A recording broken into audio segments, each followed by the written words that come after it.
자, 여러분 고개 드시고요. 반갑습니다. 자, 교재는 98페이지에 여러분 펴시고, 요약집 우리 98페이지 펴시고요. 요약집 98페이지. 원래 자리로 편하게 앉고, 요약집 98페이지 양도소 금액 계산 특례인데 24번 테마 보기 전에요, 지난 시간에 배운 것을 또 복습 한번 해보겠습니다.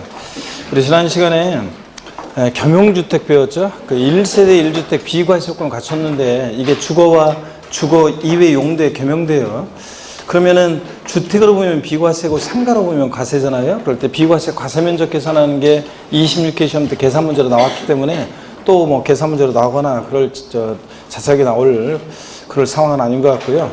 올해 뭐 어떻든 간에 그 종합 문제 속에서 소수령으로 나올 수 있어요. 그래서 겸용주택 아셔야 되는데, 우리 겸용주택 어떻게 배웠냐면 부등호 주택이 클 때만 전부 주택이에요. 그래서 주택 면적이 주택 이해 면적보다 크다 그러면 뭐예요? 전부 주택으로. 건물은 일단 부속 토지 면적, 그 비과세되는 토지 면적 계산은 일단 논외로 하고, 일단 건물만 봤을 때는 주택 면적이 크면 보다 전부 주택으로 보고, 주택 면적이 주택 이해 면적보다 작거나 같으면 주택 이해 부분은 주택으로 보지 않는다. 법령에 이렇게 되어 있어요. 그 말은 주택 이해 부분은 주택으로 보지 않으니까 주거 부분만 주택으로 봅니다. 그래서 이걸 한마디로 하면 부등호 주택이 클 때만 보다 전부 주택입니다. 작거나 같으면 보고 주거 부분만 주택이고.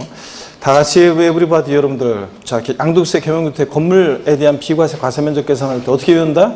부등호 주택이 클 때만 전부 주택. 좋습니다.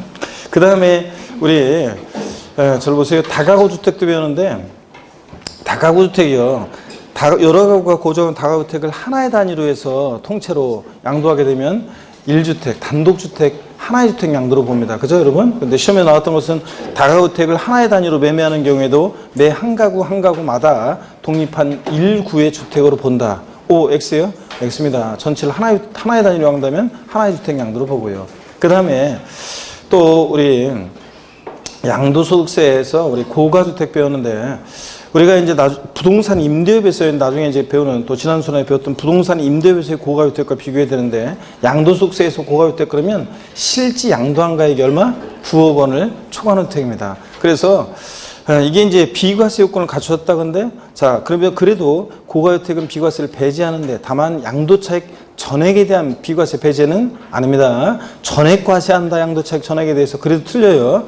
비과세 요건을 갖춘 고가주택에 대해서 양도세는 실거래가의 9억까지 부분은 뭐하고? 비과세하고, 9억 초과액 부분은 어떻게 하고? 과세하고. 그렇기 때문에 양도차익 전액에 대해 비과세한다, 전액 과세한다 그럼 틀려요. 고가주택, 비과세권 갖춘 고가주택. 그렇기 때문에 9억까지는 비과세, 9억까지 부분은, 9억 초과액 부분은 과세하니까 안분 계산합니다. 그래서 그 양도차익 계산할 때 안분해서 계산하는데, 자, 고가주택에 대한 1세대 주택 비과세권 갖춘 고가주택 양도차익 계산은 일반적인 양도차익, 양도가액에서 필요경비를 뺀 일반적인 양도차익 곱하기 양도가액분의 양도가액 마이너스 얼마? 9억 원. 이렇게 해서 구합니다. 그래서 자, 1세대 주택이고 예를 들어서 3년 6개월 보유했다. 자, 그래서 비과세권 갖춘 주택이 있는데, 근데 자, 실지 양도한 가액이 9억 원이다. 10억 원이다. 그러면 별다른 말이 없어도, 고가주택이란 말이 없어도, 자, 실지 양도한 가액이 9억 원을 초과했다. 10억이다. 그럼 고가주택이라고 그랬죠? 1세대 1주택 비과세권 갖춘 고가주택이다. 그러면은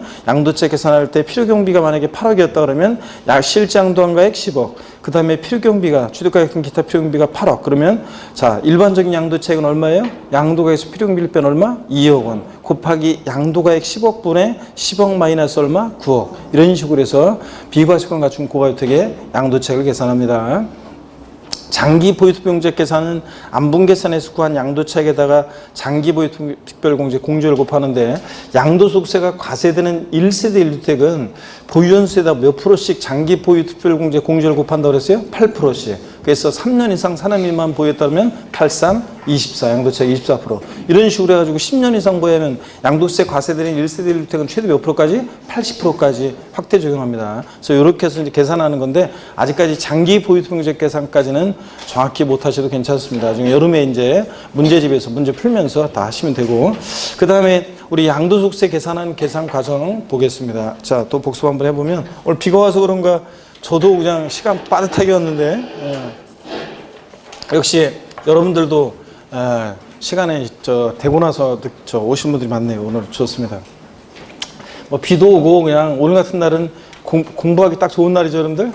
그렇잖아요. 뭐 그 비도 오고 꿀꿀하고 그냥 다른 거 뭐 경치 구경할 저기도 아니고 와서 공부할 그 저기네요.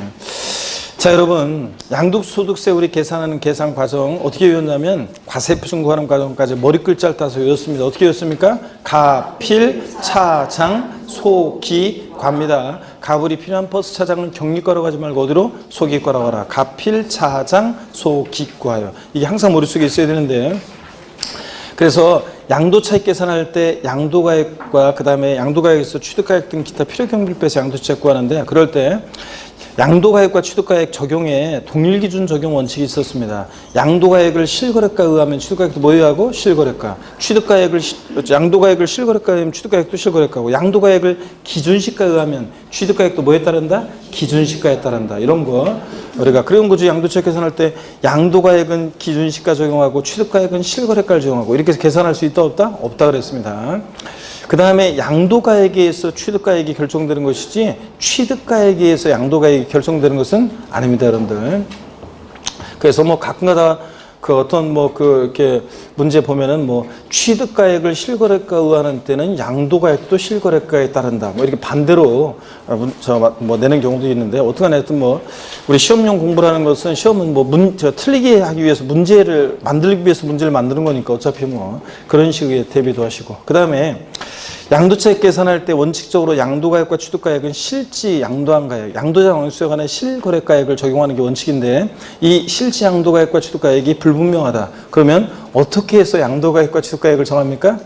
추계 방법으로. 그래서 추계 방법으로 정하는데 매, 감, 환 또는 기준시가를 적용합니다. 그럴 때 추계 결정 경정한다는 말이 나와요. 과세권자가 추계 결정 경정할 때 자, 양도가액 콕 집어서 불분명하다. 양도가액은 어떻게 추계 결정 경정하냐고 물어보면 어떻게 추계 결정 경정한다? 매, 감, 기 순서입니다.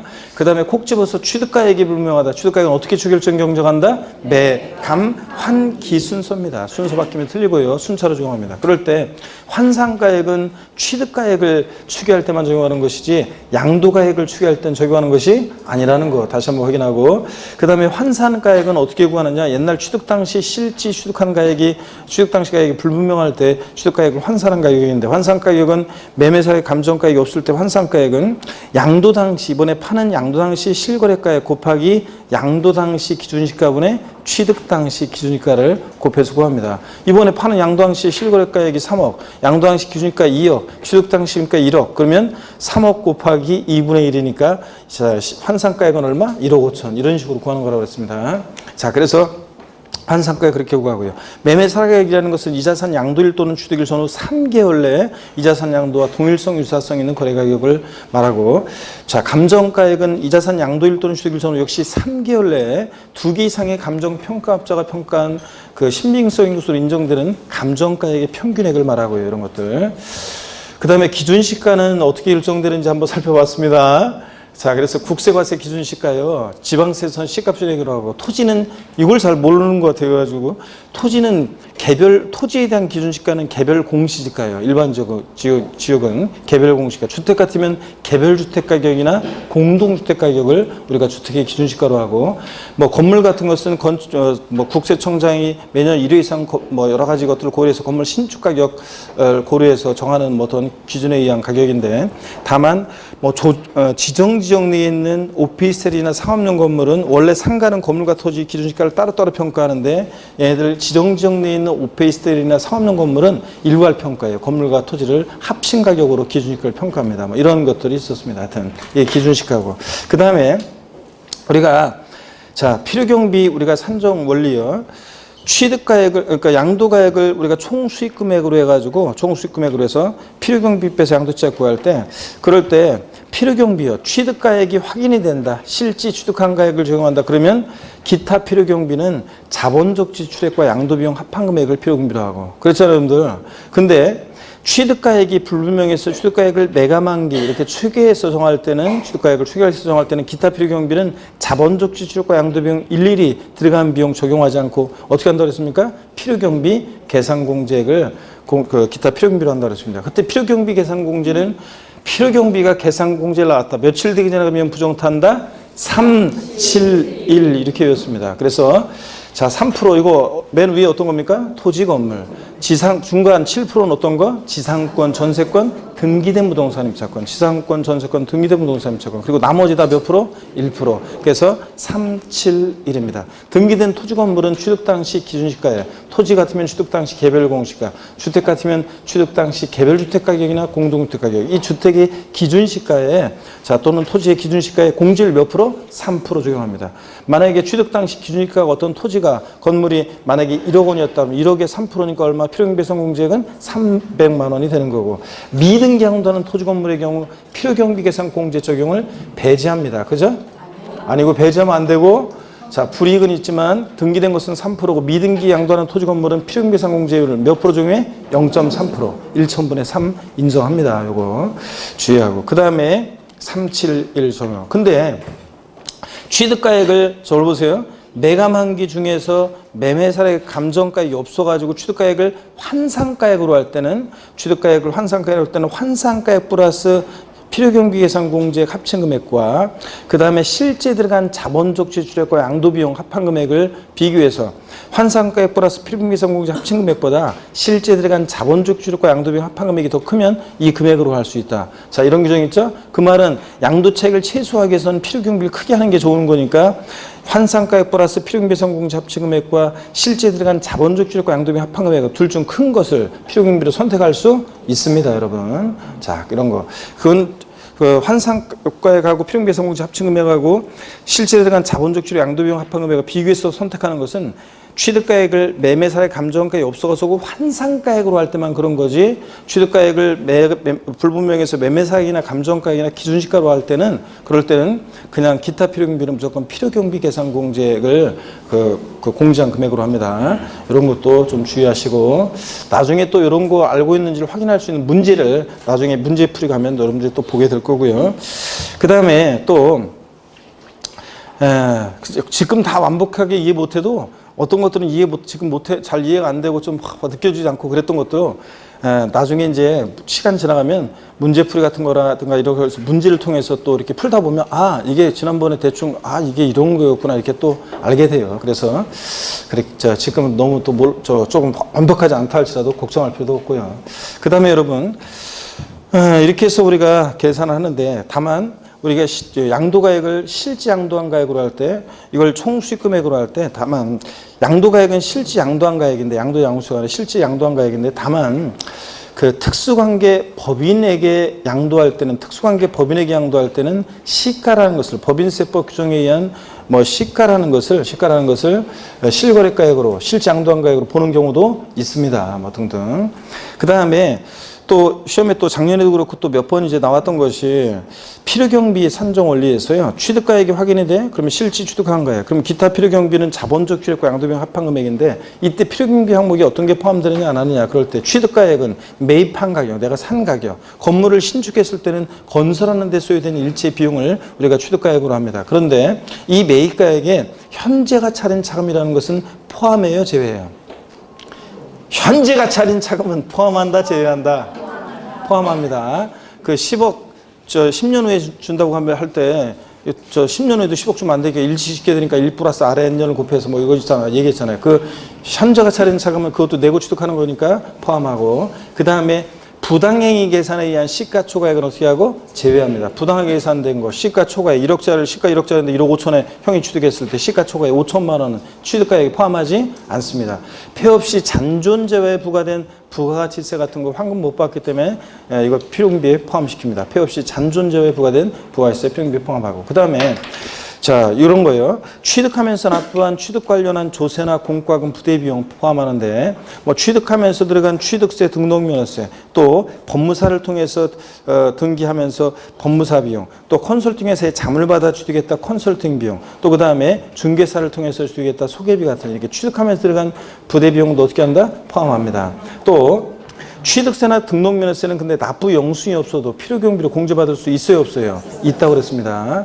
취득세, 등록면허세는. 그 다음에 재산세나 종부세 같은 보유세는 필요경비에 포함해야 안 해요? 안 합니다. 상속, 옛날에 상속받으면서 증여받으면서 납부했던 기납부한 상속세나 증여세는 원칙적으로 필요경비에 포함해야 안 해요? 안 해요. 물론 증여세는 이따가 이제 배우겠지만 예외가 있지만 상속세, 증여세 원칙적으로 필요경비에 포함하지 않습니다. 그 다음에 또요. 소송 화해비용이요. 그 자산을 취득하는데 소송을 통해서 취득했다 화해비용이 들었다. 그러면 소송 화해비용도 취득하기 들어간 비용이니까 필요경비에 포함해요. 다만 다른 소득금액 계산할 때 필요경비에 산입한 소송 화해비용을 제외한 금액만 포함합니다. 그잖아요. 이중공제 방지원 측상 감가상각비든 현재가 차린 자금 상가계획이든 지금 얘기한 소송 화해비용이든 다른 소득금액 계산할 때 보유할 때 사업소득금액 계산할 때 필요경비에 산입한 금액은 필요경비에 포함하지 않고 다른 소득금액 계산할 때 필요경비에 산입한 것을 제외한 금액만 포함합니다. 아셨죠, 여러분? 예. 자, 그 다음에 이중공제 방지원 측상 이런 거 기억하고. 오늘 또 오후에 단원별 모의고사 보시는 분은 자, 또 문제 또 문제 또 있고요. 지난주에 출제했던 지난주에 나왔었나? 또 문제 또 있고 오늘 또 나오고. 지난주에 많이 틀렸으니까 오늘 또 많이 틀린 문제는 또 낸다 그랬잖아요. 그러니까 또 한번 여러분들이 문제를 보시셨으니 확실하게 하시고. 자, 그다음에 그 자본적 지출액이라는 거예요. 보유하면서 양도하기까지, 보유하면서 취득해서 양도하기까지, 보유하면서 내 자산의 가치가 좋아지고 나아지고 이용의 편의가 되어지면 들어간 비용인데 개량 비용, 수선 비용, 이용의 편의에 소요된 비용 뭐 이런 거 썼잖아요. 엘리베이터 냉난방 장치 설치 비용, 뭐 피난 시설 등의 설치 비용 뭐 조금 막 쭉 있었잖아요. 뭐 이런 거. 또 뭐 사방 사업에 소요된 비용, 토지 이용의 편의를 지출한 비용, 토지의 뭐 장애 를 제거하는 데 들어간 비용, 진입도로가 없어가지고 도로 시설하는 데 들어간 비용 등등 여러 가지가 있었잖아요. 내 토지용의 편의에 들어간 비용, 개발부담금, 재건축 부담금, 농지 전용 부담금, 좋아지고 나아지면서 부담하는 부담금은 어떻게 한다? 포함합니다. 근데 택지 초과 소요 부담금, 환경 개선 부담금 같은 제재적 성격으로 부담하는 부담금은 포함하지 않고요. 그 다음에 또요.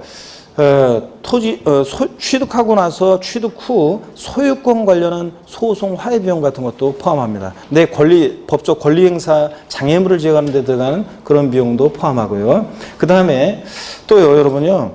자본적 지출액 그러면 대표적으로 뭐 개량 비용, 수선 비용, 그래서 뭐 발코니 확장 비용, 샤시 설치 비용, 방거실 확장 공사 비용 같은 이런 좋아지고 나아지면서 들어간 자본적 지출액은 어떻게 한다? 포함합니다. 근데 반대되는 개념으로 수익적 지출액은 있는 그대로 현상 유지, 능률 유지하며 들어가는 수익적 지출액은 필요경비에 포함한다, 안 한다? 안 한다 그랬습니다. 그 대표적인 예가 도장 비용, 방수 비용, 도배장판 비용, 전구 교체 비용 같은 이런 있는 그대로 유지하는 데 들어가는 비용, 지저분해지니까 새로 칠하고 깨졌으니까 전구 교체하고 전구가 깨진 건 아닌가? 오래돼가지고 전구가 수명이 다 해가지고 깜빡깜빡하면 고치고 뭐 갈고 이런 거는 자 수익적 지출액은 필요경비에 포함하지 않는다고 그랬습니다.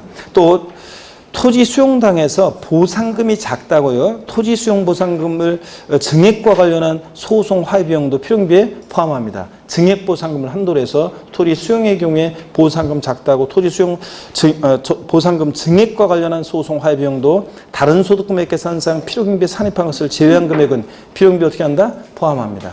자, 양도 비용이요. 이번에 이 자산을 직접 양도하며 들어간 비용만 포함하지 양도 간접 비용은 포함하지 않습니다. 양도 직접 비용, 계약서 작성 비용, 공증 비용, 인지대, 중개사를 통해서 받았다 소개비, 중개수수료, 소개비. 그 다음에 세무사를 통해서 양도세 신고하면 양도소득세 신고서 작성 비용 같은 이런 것들도 어떻게 한다? 포함합니다.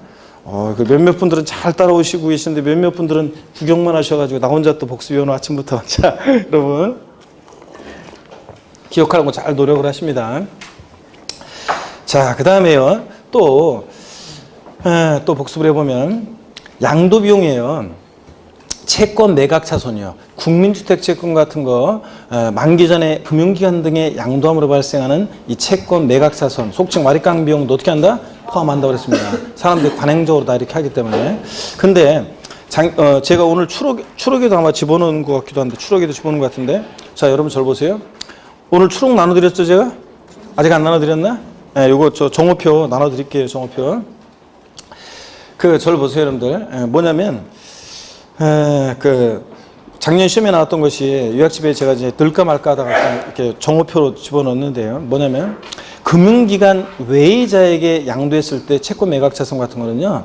금융기관에게 동일한 날에 금융기관한테 양도했을 때 그 채권 매각 차손을 한도로 해서만 인정해주고 있습니다. 금융기관 외의자에게 양도했을 때. 왜 그러냐면 금융기관은 공신력이 있지만 금융기관 외의자에게 양도하면 짜고 칠 수 있기 때문에 금융기관 외의자에게 양도했을 때 채권 매각 차손은 동일한 날에 금융기관에 양도했을 때 매각 차손을 한도로 해서만 필요경비로 공제받을 수 있고요. 하여튼 이렇게 해서 취득하면서 보유하면서 양도하면서 들어간 비용을 필요경비로 공제합니다. 여러분.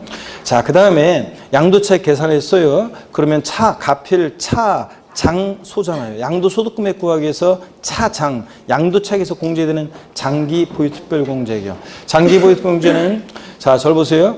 국내에 소지하는 등기되고 3년 이상 보유한 토지 건물 및 조합원 입주권만 대상이에요. 그러니까 국외에 소지하는 자산은 장기 보유공제 해준다 안 해준다? 안 해줍니다. 국외 자산 양도했을 때는 다른 나라의 국가경제까지 우리가 신경 안 써줘요. 장기 보유도 해줄 필요가 없어요. 그다음 국외 자산 안 되고. 그 다음에 자 반드시 등기가 돼야지. 미등기 양도하는 자산은 해준다 안 해준다? 안 해준다. 등기를 요하는 재산인데 미등기 양도하면 안 해주고. 그 다음에 토지 건물 조합원 입주권인데 조합원 입주권은 자 조합원 입주권 외의 토지 건물 조합원 입주권 이외 자산 안 해주는데 토지 건물 조합원 입주권에서 조합원 입주권은 조합원으로부터 취득한 것은 포함한다 제외한다 제외하고요 안 해주고 원조합원 입주권만 대상이고 그 다음에 또 자 조정 대상 지역인지 아닌지를 잘 봐야 돼요. 여러분 조정 대상 지역이 아닌 지역의 경우에 1세대 100주택자가 그 먼저 양도하는 그 주택에 대해서는 장기 보유통제 받을 수 있어요, 없어요? 있다고 그랬습니다. 조정 대상 지역이 아닌 지역은 다주택자도 공제받을 수 있어요.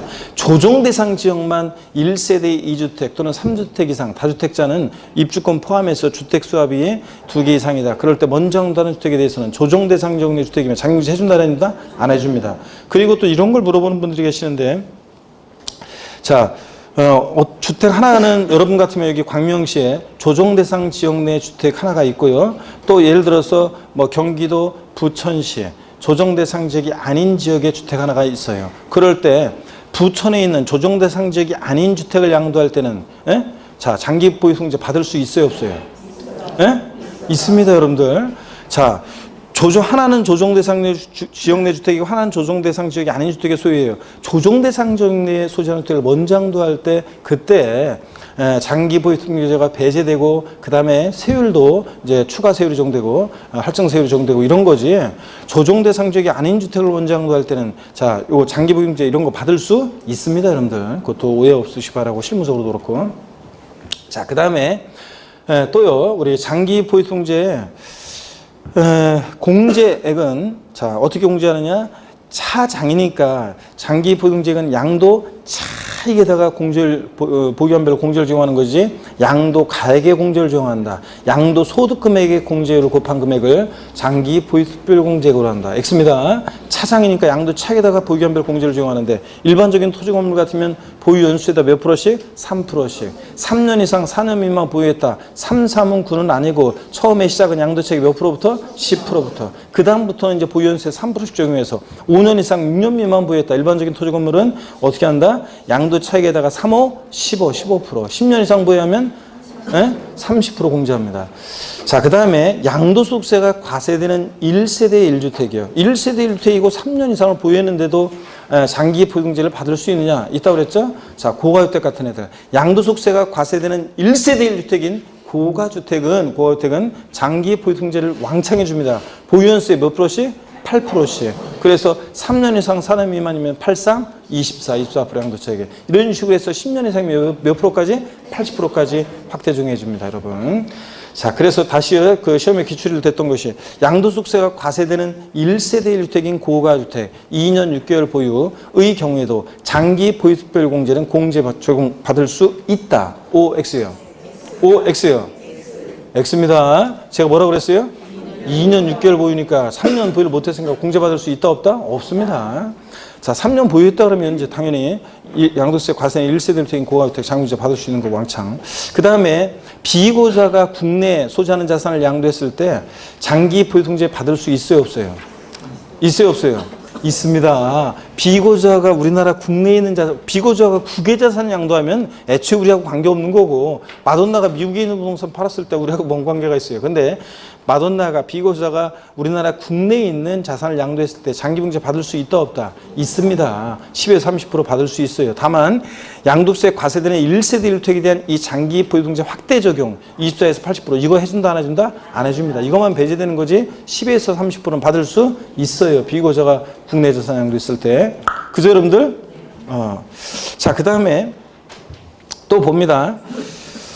어떻든 간에 우리 양도소득세 장기 보유특별공제, 자, 이렇게 해서 봤고요. 양도 자산별로 각각 공제하고 10번이든 20번이든 자, 장기 보유등재는 물적 공제라 사람 안 보고 요번에 토지 양도했는데 요건 갖춰서 해주고 또 건물 양도했는데 못 갖춰서 안 해주고 토지 양도했는데 갖춰서 해주고 이런 식으로 10번이든 20번이든 양도 자산별로 각각 공제를 해주고 있습니다. 그 다음에 양도소 기본공제 배웠어요. 가필, 오늘 복습이 긴데 가필, 제일 이제 중요한 부분들을 양도세는 하기 때문에 좀 자세히 하고 있습니다. 양도세 어렵다고 하니까. 가필차상 소기익과 합니다. 양도소득금액 계산했어요. 기본공제액을 공제해서 과세표준금액을 구합니다. 양도소득 과세표준금액을 구하기 위해서 양도소득금액에서 공제된 기본공제는 자 소득별로 공제하는데 어떤 소득별로 공제하느냐? 가필차장 소 이 양도소득금액별로 각각 공제합니다. 토지 건물 부동산에 관한 걸 기타산 이거 전부 합친 것에 1년에 얼마? 250. 또 주식 양도소득금액에서 1년에 얼마? 250. 파생상품 양도소득금액에서 1년에 얼마? 250. 이렇게 공제를 해준다고 했습니다. 소득별로 각각 연 250만 원씩. 그 다음에 또 양도소득 기본공제는 양도 먼저 그거부터 했어야 되는데 양도소득 기본공제는 자산의 종류나 보유기간 관계없이 뭐만 아니면 싹 다 깔아준다고 그랬어요? 미등기 양도만 아니면 양도소득 기본공제는 국외자산도 해줘요. 장기 보유특별공제와 달리 국외자산 양도 시도 기본공제는 받을 수 있고요. 자산의 종류 관계없어요. 모든 양도자산 다 되고요. 보유기간도 장기공제는 3년 이상 보여야 되지만 기본공제는 보유기간 관계없이 공제받을 수도 있습니다. 조정대상 지역 내 1세대 2주택 이상 다주택자가 그중 먼저 양도하는 주택에 대해서는 자, 장기 보유특별공제와 양도소득 기본공제를 모두 공제 적용을 배제한다. O, X요. X입니다. 조정대상 지역 내에 다주택자가 먼저 양도하는 주택에 대해서 장기 보유공제는 배제되지만 기본공제는 조정대상 지역이든 뭐든 아니든 가리지 않고 어떻게 한다? 싹 다 깔아줍니다. 미등기 양도만 아니면 아셨죠? 네, 분명히 미등기 양도만 아니면 하여튼 기본공제는 무조건 된다고 돼야 되는데 뭐 어떻기 때문에 어떨 때는 기본공제를 배제한다. 무조건 틀립니다, 여러분들. 기본공제는 뭐만 아니면 미등기 양도만 아니면 싹 다 깔아줍니다. 소득별로 1년에 250만 원. 그래서 또 소득별로도 이렇게 부동산 등과 주식과 파생상품 소득별로도 구별해서 기본공제해 주지만 또 국내 소득과 국외 소득을 구별해서 기본공제해 줍니다. 그래서 국내에서 어떤 거주자가 부동산도 양도하고 또 그다음에 주식도 팔고 파생상품도 팔았습니다. 또 국외에서 부동산도 팔고 주식도 팔고 파생상품도 팔았습니다. 최대 기본공제 얼마까지 받을 수 있다고 그랬어요? 1,250만 원까지. 왜 그러냐면 자, 파생상품은 올해부터는 국내와 국외를 합쳐서 얼마? 250만 원 해줍니다. 부동산은 국내에서 자산 양도해서 250, 국외 자산 양도해서 250, 주식도 국내에서 250, 국외 자산 양도해서 주식도 기본공제 250만 원 받을 수 있잖아요. 그런데 파생상품만 국내, 국외 합쳐서 얼마? 250만 원. 그러니까 토탈에서 고자 양도했을 때 최대 기본공제는 국내, 국외 다 양도했을 때 최대 얼마까지? 1,250만 원까지 기본공제 받을 수 있다. 이런 것들. 양도소득금액별로 공제해주고 양도소득금액이 200만 원이면 기본공제 얼마? 200만 원. 이렇게 소득별로. 또 그 다음에 양도한 순서대로 감면받은 소득금액 외의 소득금액에 대해서는 순차로 양도한 순서대로 공제를 해주고 기본공제. 그죠 여러분들? 이런 거 했습니다. 자, 그 다음에 과세표준 구했어요. 이제 곱하기 세율입니다. 양도세 세율은 세율 구조가 비누예요. 비례세율, 누린세율 다 적용되는데 동일한 대상 자산이 2개 이상의 세율에 해당하면 그중 어떤 거? 높은 세율 적용. 아닌데 이거? 이건 취득세고 동일한 대상 자산이 2개 이상의 세율에 해당할 때 양도세는 각각 해당되는 세율을 적용해서 산출세액 구한 다음에 그 산출세액 중 어떤 거? 큰 것을 그 세액으로 한다고 그랬습니다. 그렇죠 여러분들? 자, 그 다음에 또 양도소득세 세율은 토지, 건물, 부동산에 관한 권리는 세율 같이 가는데 여기서 주택하고 조합원 입주권 제외하고 토지, 건물, 부동산에 관한 권리요. 얘네들 분양권하고 조합원 입주권 꼭 구별하라고 그랬습니다. 여러분들 토지, 건물, 부동산에 관한 권리 세율 같이 가는데 미등기 양도했다 몇 프로? 70%. 등기됐다 1년 미만 보유하면 몇 프로? 50%. 1년 이상 2년 미만이면 40%. 그 다음에 2년 이상 보유했을 때 6에서 42%까지 자, 7단계, 7단계로 초과 누진세율 적용됩니다. 과세 표준 금액이 1,200만 원 이하면 몇 프로? 6%부터 5억 원 초과 금액은 몇 프로까지? 42%까지 7단계로 초과 누진세율 적용됩니다. 그런데 다만 비삼용 토지는 이 기본세율 6에서 42% 요 기본세율에다가 몇 프로? 10% 추가세율이 적용되고요. 분양권 조정대상 지역 내가 아니면은 분양권 1년 미만 보유하고 양도하면 50%, 1년 이상 2년 미만 40%, 2년 이상 6에서 42% 이건데 조정대상 지역 내에서 분양권을 전매했을 때는 무조건 몇 프로다? 50%. 보유량 관계없이 무조건 50%라는 거 꼭 주의하고요. 그 다음에 주택 및 조합원 입주권은 미등기 70, 등기됐다 1년 미만이면 몇 프로? 주택 및 조합원 입주권은 1년 미만 보유하고 양도하면 몇 프로? 40%라는 거. 1년 이상만 보유해도 주택 및 조합원 입주권은 6에서 42% 정도 됩니다. 세율이 좀 낮습니다. 다만 조정대상 지역이 아닌 지역은 1세대 다주택자가 양도하더라도 무조건 1년 이상만 보유하면 무조건 6에서 42%예요. 근데 조정대상 지역 내 1세대 2주택자가 조정대상 지역 내 주택을 양도한다. 자, 그러면 기본세율 6에서 42% 정도 될 때 기본세율에다가 몇 프로? 10% 추가세율 정도 되고 또 조정대상 지역 내에서 만약에 1세대 3주택 이상자가 만약에 조정대상 지역 내에서 양도하는 주택이다. 만약에 이게 6에서 42% 1년 이상 보유해서 기본세율 정도 될 때 몇 프로? 20% 추가세율, 여기다가 20% 추가세율 정도해서 26%부터 몇 프로까지? 62%까지 이렇게 초과 누진세율이 적용된다는 거. 이런 거 주의하고. 자, 그 다음에 기타 자산 나왔다 그러면 항상 뭘 떠올려요? 골프용권. 골프용권 나왔다, 기타 자산.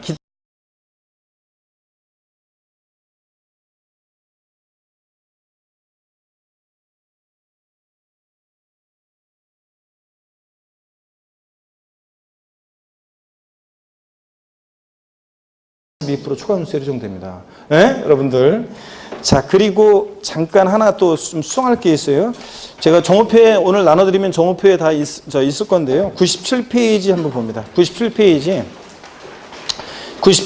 여러분 22번 테마를 보시면 97페이지 요약집 92페이지 22번 테마를 보니까 비삼용 토지 관련 양도소득세 그래가지고요. 자, 등기되고 2년 이상 보유했을 때 기본세율에다가 10% 추가세율 적용되고 장기공제 대상이 될 수 있어요. 비삼용 토지도. 네, 기본공제 당연히 될 수 있고 미등기 양도만 아니면 동그라미 4번 있잖아요. 지정지역 내, 지정지역이라는 게 소득세법에서는 투기지역을 얘기한다고 그랬습니다.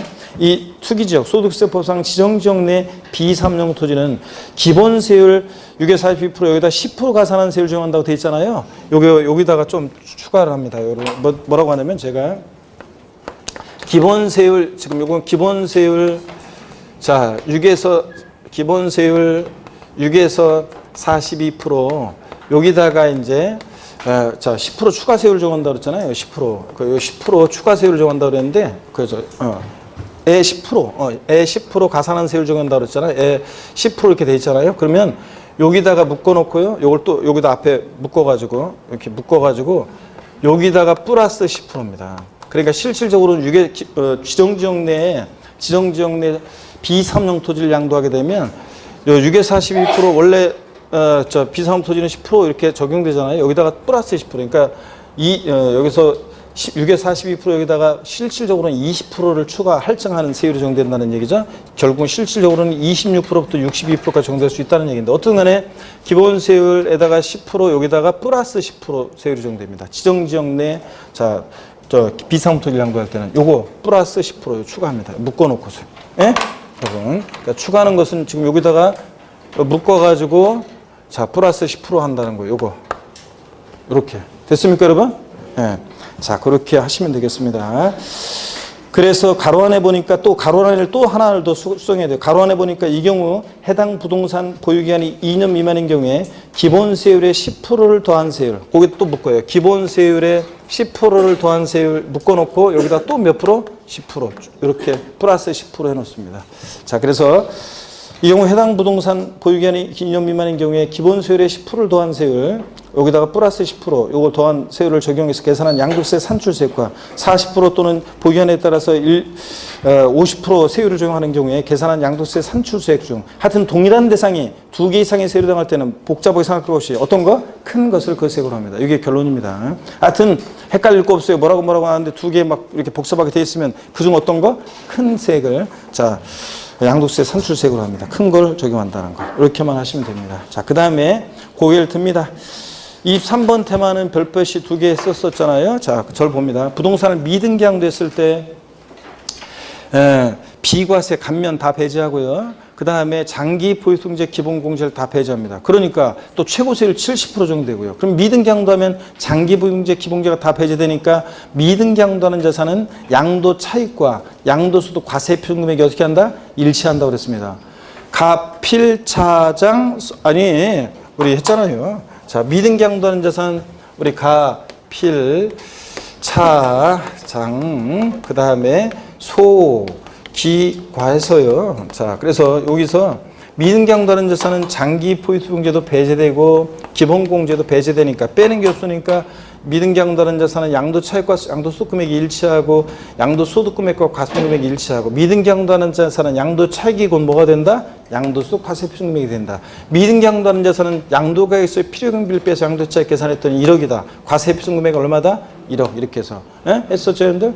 여기다 세율은 70% 세율 정해서 산출세 구한다고 그랬습니다. 그래서 여러분들 요거 했었고 자 그 다음에 미등기양도했는데도 불이익을 주지 미등기양도의 경우에도 필요경비 계산 공제 적용 371에서 등기된 토지 건물은 취득 당시 기준가의 3%지만 미등기양도하는 토지 건물은 몇 프로? 0.3%. 필요경비 계산 공제율은 적용받을 수 있다. 또 미등기양도했는데도 정당한 사유가 있다고 봐서 등기된 것으로 의지하는 경우가 있습니다. 미등기양도했는데도 등기된 것으로 봐서 불이익 주지 않는 경우가 있는데 비과세 감면 대상이 되는 농지는 하나의 시험을 비과세 감면이라는 하나의 시험을 통과해야 되니까 비과세 감면 받을 수 있고 미등기양도 하더라도 장기 할부 조건으로 단기 할부 조건이 아니라 할부금 여러 번에 걸쳐서 갚아나가는 장기 할부 조건으로 취득한 자산은 계약 조건상에서 등기가 불가한 자산은 불이익을 준다 안 준다? 안 준다 그랬습니다. 할부금 받을 게 주구장창인데 매도인이 할부금 딱 한 번 받고 등기 전에 필요한 서류 안 넘겨주니까 매수인 입장에서 보면 자 계약 조건상 장기 할부 조건으로 취득한 자산은 등기 불가능했죠? 불이익 주지 않고 또 그 다음에 또 1세대 1주택 비과세권 갖춘 주택인데 1세대 주택으로서 건축법상 허가받지 않은 주택은 자 불이익을 주지 않는다고 그랬고 법률의 규정이나 시험에 여러 번 나온 거 법원의 결정으로 만약에 미등기양도한 경우는 불이익을 준다 안 준다? 안 주고 또 그 다음에 작년에 상속에 의한 어쩌고 저쩌고 요거는 삭제했다고 그랬죠? 지금 올해 요번에 최근에? 예, 요건 삭제했고 제가. 그래서 뭐 그런 거 도시발법 어쩌고 도시발법 어쩌고 나오고 이런 경우에는 미등기양도에 대한 정당한 사유가 있다고 해서 불이익을 주지 않습니다. 요것도 꼭 알아둡니다. 자, 그래서 오늘 복습 시간이 길었는데 98페이지입니다. 오늘 복습 시간이 진짜 길었네요. 자, 98페이지 보시니까요. 98페이지 보니까 그래서 어떻든 간에 천천히 지금 차근차근 복습도 하고 이렇게 갈 때 여러분들이 양도세를 잘 정리하셔야 되겠습니다. 그래도 난 잘 이해가 안 된다 그러면 쭉 한번 그 인강으로 다시 한번 빠르게 한번 다시 한번 쭉 스토리를 들어보시기 바라고요. 98페이지 봅니다. 24번 테마 양도소득금액 계산 특례인데요. 별표 3개 합니다, 여러분. 별표 3개 하시고요. 이게 좀 어려운 부분이고 자주 나오는 부분은 아니지만 작년에 나올 줄 알았더니 안 나왔기 때문에 올해는 자 별표 3개 합니다. 24번 테마 양도소득금액 계산 특례입니다. 먼저요 1번을 한번 볼게요. 1번에 양도소득금액의 구분 계산 등 나와 있습니다. 양가로 1번에 보니까요. 다음의 양도소득금액은 구분해서 계산하고 각 소득금액을 계산함에 있어서 발생하는 결손금은 이를 다른 소득금액과 통산하지 않는다. 어떤 소득금액과 어떤 소득금액을 구분해서 계산하고 결손금을 통산하지 않느냐. 동그라미 1번 토지건물 부동산에 관한 권리 및 기타 예산 요 양도소득금액과 2번 주식 양도소득금액과 3번 파생상품 양도소득금액은 구분해서 계산하고 결손금을 통산하지 않습니다. 저를 보세요 여러분들. 그러니까 부동산 등과 주식과 파생상품에 대한 소득금액은 각각 구분해서 계산하고 얘네들 서로 결손금을 통산하지 않습니다. 부동산끼리는 토지건물 부동산에 관한 권리 기타 예산 얘네들끼리는 결손금을 통산해요. 그런데 부동산 등과 뭐 주식이나 파생 상품하고는 결손금 통산한다 안 한다? 안 한다는 얘기입니다. 구분 계산하고. 또 양가로 2번 봅니다. 결손금의 공제 통산이요. 동그라미 1번 세일별 공제 우선이요. 자산별 양도차선은 같은 세율이 정되는 자산의 양도수금액에서 먼저 통산한 후 미공제분은 다른 세율이 정되는 자산의 양도수금액에서 통산하고요. 미공제분의 처리요. 세일별 공제에서 공제를 못한 결손금을 어떻게 한다? 소멸합니다. 그리고 미공제된 결손금을 양도수익이 발생한 이 결손금을 여러분의 종합소득금액이나 퇴직소득금액에서 공제할 수 없고요. 다음 과세기간으로 2월 공제도 받을 수 없습니다, 여러분. 그대로 그냥 소멸이고. 단 근데 부동산 임대업에서요, 소득에서 발생한 결손금은 다음 연도로 2월에서 공제받을 수 있어요. 양도소득은 일시적 우발적 소득이기 때문에 2월에서 공제받을 수 없는데 사업소득의 일종인 부동산 임대소득에 대한 것은 다음 연도로 2월에서 결손금 발생했을 때 다음 연도로 2월에서 공제받을 수 있습니다. 자, 근데 요거 이런 얘기라고 그랬습니다. 자, 여기를 봅니다, 여러분들. 어떤 얘기냐면 이쪽에서 한번 보겠습니다. 어떤 얘기냐면 예를 들어서요, 갑이라는 어떤 양도자가 양도를 하는데 1월 1일부터 12월 31일까지 기간 동안에요, 요때 만약에 건물을 양도했는데 양도 차손이 발생했어요. 마이너스 4천. 어떤 지역에 보면은 상가를 분양을 받았어요. 유망한다고 이제 앞으로 막 여기 막 뭐가 들어서고 막 그래가지고 이 상가 유망하다고 그래가지고, 아니면 또 어떤 구도심이었는데 자 괜찮을 줄 알고 샀어요, 상가를. 그랬는데 옆에 동네에 더 쌈박한 뭐가 생기면서 동네가 신도시가 신거리가 새로운 어떤 뭐가 생기면서 상권이 여기는 확 죽고 저쪽이 번화하고 그래가지고 상가가 가치가 더 내가 비싸게 사가지고 상추 잡아가지고 마이너스 4천 생겼습니다. 결손금. 요번에 이제 그래서 더 떨어질까봐 팔았는데 마이너스 4천. 근데 또 이 사람이요, 같은 연도에 또 토지를 팔았습니다. 양도수익이 2천만 원 발생했고요. 또 이 사람이 건물을 팔았는데 양도수익이 1천만 원 발생했고요. 또 주식도 팔았는데 양도수익이 3천만 원 발생했습니다. 더 이상 양도한 건 없고요. 자, 이랬을 때 양도세는 인세입니다. 1월 1일부터 12월 30일까지 양도수익은 전부 다 어떻게 합니까? 합산해서 과세합니다. 그럴 때 결손금이 발생하면 결손금을 통산할 수 있습니다. 자, 그럴 때 주식과 얘네들 나머지 애들 부동산 등 얘네들 결손금은 자 구분해서 계산하고 그 소득금액을 또 결손금을 통산할 수 없지만요. 그렇지만 얘네들끼리는 결손금을 통산할 수 있는데 먼저 세율별 공제 원칙이 적용돼요. 우리가 양도세 세율은 여러분 70%, 그 다음에 60%는 지금 없고 50%, 그 다음에 40%, 그 다음에 6에서 42% 이렇게 적용될 때 얘네들은요 각각 다 다른 세율이 적용되는 거예요. 각각 다 다른 세율이 적용되는 건데 먼저 봅니다. 세율이요, 얘가 6에서 42% 자 세율 적용되고, 얘가 만약에 40% 세율이 적용되고, 얘가 만약에 6에서 42% 세율이 적용되고, 자 그렇습니다. 주식 20%고. 그러면은 먼저 보세요. 그러면은 먼저 결손금 통산할 때 같은 세율이 적용되는 것에서 먼저 결손금을 통산합니다. 자, 부동산 등끼리는 결손금 통산할 수 있는데 같은 세율이 적용되는 것에서 먼저 결손금 통산합니다. 그러니까 마이너스 얼마요? 3천.